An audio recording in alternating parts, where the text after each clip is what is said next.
नमस्कार दर्शक बंधु ओढ़णी धारावाहिक रुद्र कहे कि ए मास्टराणी अटेम्प्ट टू मर्डर केस रे गिरफ।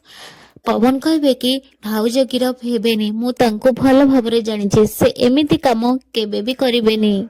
श्री कहे पवन एकदम ठीक कहिछि, मु मध्ये हम ज्योति साथी रे अछि। संध्या कहे सुन रुद्र, तू आम ज्योति को एमती गिरफ करिपारिबुनी। ज्योति विरुद्ध रे लोक ठियाले मध्य ता सपोर्ट रे अनेक लोक ठियाइछंती। ज्योति कहे कथाटा बुझी पाले तो चोर हविलदार, मोर पूरा परिवार मो साथी रे अछंती।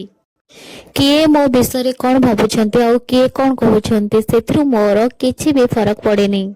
ज्योति कहे तमे समस्त मते विश्वास करना। रघुवीर कहे अरे मु तते टिके भी हेले भरोसा करेनी। ज्योति कहे मो पाई जो माने जरूरी से माने मो साथी रे अछंती। तमे माने जहा भाव पछे सेईटा मो पाई जरूरी नुहे। रुद्र कहे घर लोक हेले एबे भी जणे घर लोकंकर भोट बाकी अछि, मानसी से तो पुणी ए घरर बोहू। ज्योति कहे मानसी अपा घरर बोहू नुहे, से होछि मो बड़ भौणी। मानसी कहे मु भी जीवन बाबूंक स्त्री थिली, एक कथा बोधे तू भूली जाउछु। ज्योति कहे मो साना बाबूंक ऊपर तोर किछि भी अधिकार नथिला अपा।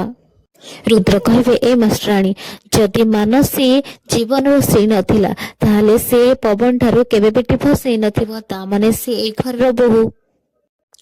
ओ सरपंच महाशया, एटा होछि तमरा प्रथम केस।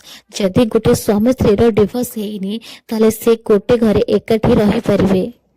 भाभी चिंती के मुंडा खर्च करके उत्तर दियो, नहले तम गादी चली जीव। ज्योति कहे गोटे सरपंच हिसाब रे मु कहूची जे मानसी अपा होची पवन बाबूंकर स्त्री, हेले सी ए उआस रे रही परिबे नाही।